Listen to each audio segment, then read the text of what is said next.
जय हिंद, वंदे मातरम। साथियों, सभी का स्वागत है आपके अपने educational YouTube channel all MP exam में। देखो, एमपी वर्ग 2 की जो एग्जाम है वो होने वाली है और सामाजिक विज्ञान की अगर आप तैयारी कर रहे हो हमारे चैनल के माध्यम से आप कर सकते हो। ऐसे ऐसे क्वेश्चन कराऊंगा ना आपको जो एग्जाम में एज इट इज फंसेंगे, और आपको क्वेश्चन के साथ मैं एक्स्ट्रा फैक्ट भी बताऊंगा जो कि आपको एग्जाम को क्रैक करने में हेल्प करेंगे।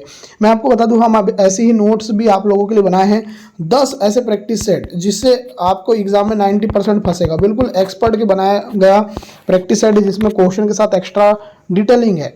अगर आप वो चाहते हो, 150 नंबर के जो प्रैक्टिस सेट है, अगर आप वो चाहते हो तो आप इस नंबर पर संपर्क कीजिएगा 8827419259। ये मेरा नंबर है, इस नंबर पे आप मैसेज कीजिए 8827419259। कमेंट में भी आपको ये नंबर देखने को मिल जाएगा, तो आप मैसेज कर सकते हैं और प्राप्त कर सकते हैं। ठीक है, तो चलो स्टार्ट करते हैं। हम यहाँ पर क्वेश्चन करेंगे, आप भी मेरे साथ करना और बताना कि आपके नंबर कितने आते हैं और कहाँ से देख रहे हैं वीडियो, ये भी बताना। तो देखो, पहला क्वेश्चन की भगवानपुरा स्थल निम्नलिखित में से किस काल का है? तो इसका जो आंसर आ जाएगा वो क्या आ जाएगा? तो इसका आंसर आ जाएगा ऋग्वेद काल का। तो यहाँ पर आंसर आ जाएगा बी आंसर। ठीक है, चलिए अब देखते हैं इसके बारे में डिटेल। तो देखो, भगवानपुरा हरियाणा में स्थित एक पुरातात्विक स्थल है। यह स्थल वैदिक काल विशेषता उत्तर वैदिक संस्कृति से जुड़ा हुआ है। यहाँ मिले अवशेष जैसे अग्निकुंड है, हवन स्थलीय है और गायों के स्तबल है, वैदिक संस्कृति के प्रमाण है। तो ये याद रखना है। ठीक है, चलो तो अब आगे देखो, निम्नलिखित में से कौन सा वैदिक काल में व्यवसाय के प्रयुक्त शब्दों का गलत संयोजन है? पुलिस अधिकारी का ग्रामणी से संबंध है, संदेशवाहक का पला गला से संबंध है, सारथी का सूत से संबंध है, लेखाकार का अक्ष वापस संबंध है। तो यहाँ गलत आपको बताना है, तो गलत यहाँ पर आ जाएगा पुलिस अधिकारी का ग्रामणी से संबंध है, ये गलत आ जाएगा। सही क्या होगा देखेंगे। देखो, पुलिस अधिकारी ग्रामणी से संबंध, ये गलत आएगा। ग्रामणी का अर्थ है ग्राम का मुखिया, ना कि पुलिस अधिकारी, तो इसलिए ये गलत आ गया। ठीक है, बाकी सब सही है। पला गला संदेशवाहक के लिए उपयुक्त शब्द है। सूत जो है वो सारथी का सही वैदिक शब्द है, और अक्षवापा लेखा रखने वाले लेखाकार होता था। ठीक है, चलो ये वाला क्वेश्चन क्लियर। देखो ये वाला क्वेश्चन, मौर्य साम्राज्य को उसके सर्वोच्च काल में किसने पहुंचाया था? बहुत ही अच्छा क्वेश्चन है। इसका आंसर आ जाएगा अशोक ने। अशोक के बारे में तो आपने पढ़ा ही है कि अशोक जो थे उन्होंने मौर्य साम्राज्य को उसके सर्वोच्च काल में पहुंचाया था। ठीक है, देखो, सम्राट अशोक के शासनकाल में मौर्य साम्राज्य अफगानिस्तान से लेकर बंगाल और दक्षिण भारत तक फैला हुआ था। कलिंग युद्ध के बाद अशोक ने बौद्ध धर्म को अपनाया और धर्म विजय का संदेश फैलाया। चलो आगे देखो नेक्स्ट, अशोक के प्रशासनिक नीतियों के बारे में निम्नलिखित में से कौन सा कथन गलत है? गलत बताना है, पूरा ध्यान से पढ़ना और फिर गलत वाला बताना है आपको। तो इसका जो आंसर आएगा वो क्या आएगा? तो इसका जो आंसर आ जाएगा, देखो इसका आंसर आ जाएगा सी वाला, कि उन्होंने यात्रियों के लिए प्रत्येक 9 मील पर कुएं बनवाए। ये वाला पॉइंट जो है अशोक के बारे में गलत है। तो देखो जो सही है वो क्या है? उन्होंने यात्रियों के लिए प्रत्येक 9 मील पर कुएं बनवाए, ये अलग गलत है। अशोक ने कुएं, वृक्षारोपण और धर्मशालाओं की व्यवस्था की, लेकिन हर 9 मील पर इसका स्पष्ट उल्लेख किसी भी शिलालेख में नहीं मिला है। ठीक है, चलो आगे देखो। आगे देखो, निम्नलिखित में से किस वेद को संगीतमय मंत्र है? किस वेद में संगीतमय मंत्र है? तो देखो सिंपल सा क्वेश्चन है, आंसर आ जाएगा सामवेद। सामवेद एक ऐसा वेद है जिसमें संगीतमय मंत्र के बारे में वर्णन है। ठीक है, देखो सामवेद को संगीत वेद भी कहा जाता है। इसमें ऋग्वेद के मंत्रों को गायन शैली में प्रस्तुत किया गया है। तो ये भी आपको क्लियर हो गया। आगे देखते हैं भाई। आगे, उस राष्ट्रकूट राजा का नाम क्या था जिसने मालवा पर कब्जा करने के लिए गुर्जर प्रतिहारों को हराया और चालुक्यों को भी हराकर दक्कन में प्रमुख शक्ति बन गया? तो इसका जो आंसर आएगा वो क्या आएगा? तो इसका आंसर आ जाएगा गोविंद तृतीय। यहाँ पर आप लगा देना गोविंद तृतीय। चलो आगे देखो। देखो, गोविंद तृतीय जो है 793 से लेकर 814 ईस्वी तक थे और एक महान राष्ट्रकूट शासक थे। उन्होंने गुर्जर प्रतिहार और चालुक्य शासकों को हराकर विशाल साम्राज्य की स्थापना किया था। ठीक है, आगे देखो, नालंदा और विक्रमशिला को नष्ट करने वाले तुर्क अधिकारी का नाम क्या था? ये बहुत ही अच्छा क्वेश्चन है।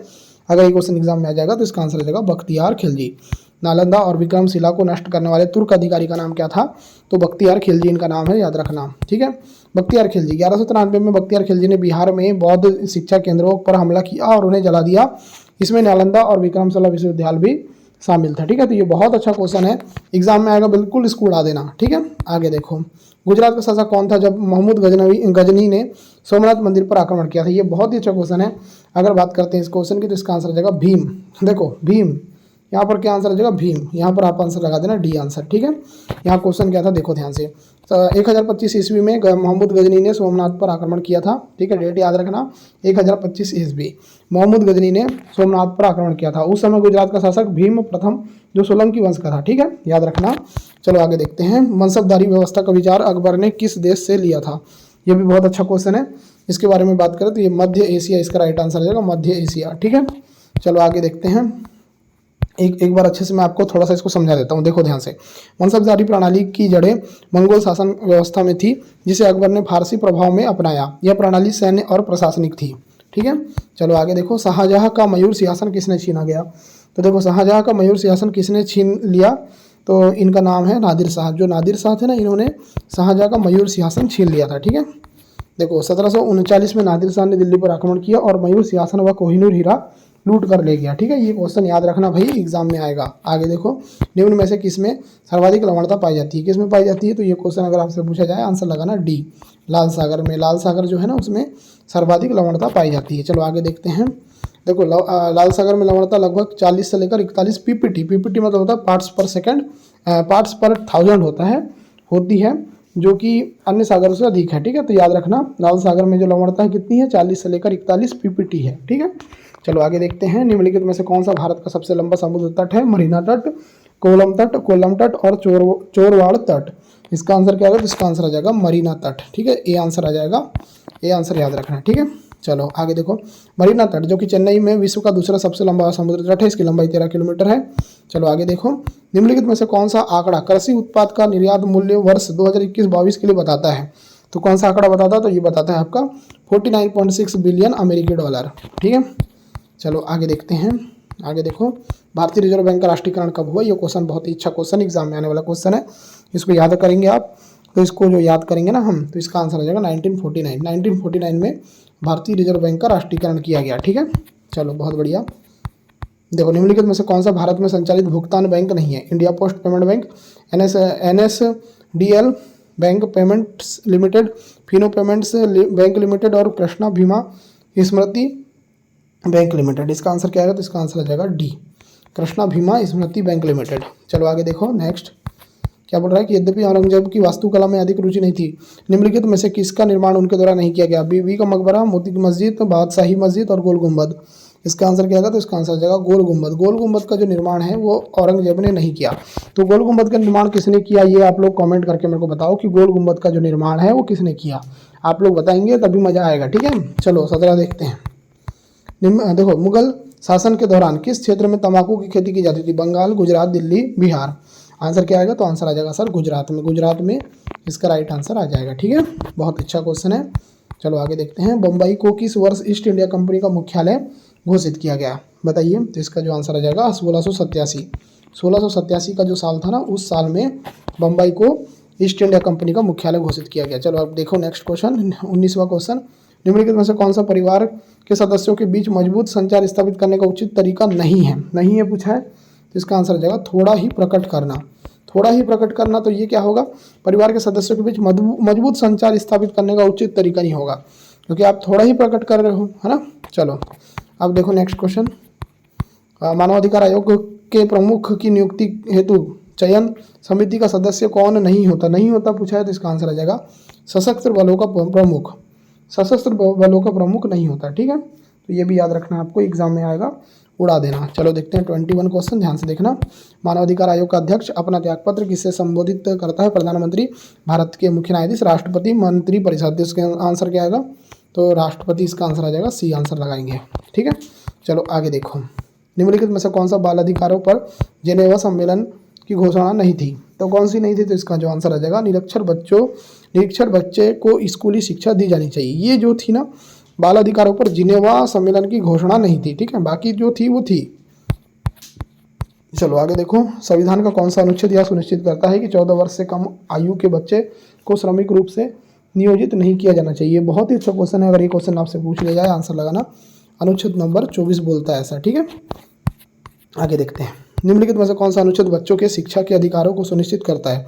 देखो, शिक्षा के अधिकारों को जो सुनिश्चित करता है ना, उस अनुच्छेद का नाम बताना है, तो इसका नाम है अनुच्छेद नंबर 21 ए। किस ऑप्शन में है? ए ऑप्शन में है। ठीक है, चलो आगे देखो 25वां क्वेश्चन। चुनाव के दौरान चुनाव आयोग द्वारा बनाए गए आदर्श आचार संहिता के बारे में निम्नलिखित में से कौन सा कथन गलत है? आचार संहिता के बारे में गलत कथन आपको बताना है। ठीक है, तो देखो इसके बारे में जो गलत कथन है वो क्या है? देखो, तो इसका जो आंसर आएगा सी वाला।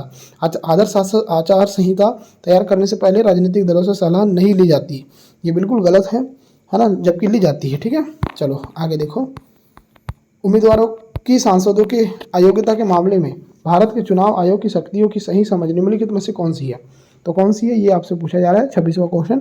तो इसका आंसर आ जाएगा आयोग की राय राष्ट्रपति के लिए बाध्यकारी है, ए आंसर करेक्ट आएगा इसका। ठीक है, आइए क्वेश्चन क्या था कि उम्मीदवारों के सांसदों की अयोग्यता के मामले में भारत के चुनाव आयोग की शक्तियों की सही समझ निम्नलिखित में से कौन सी है। तो आयोग की राय राष्ट्रपति के लिए बाध्यकारी है, ये वाला जो है सही आएगा। चलो देखो 27, संविधान सभा के स्थायी अध्यक्ष कौन थे।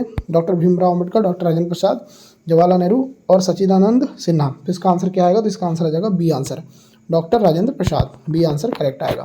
चलो आगे देखो नेक्स्ट क्वेश्चन क्या पूछ रहा है।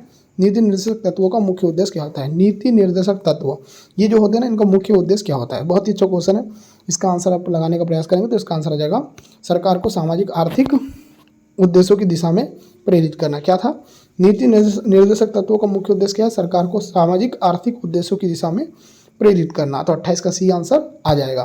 चलो आगे देखते हैं नेक्स्ट क्वेश्चन। भारतीय संविधान की प्रस्तावना में धर्मनिरपेक्ष शब्द कब जोड़ा गया।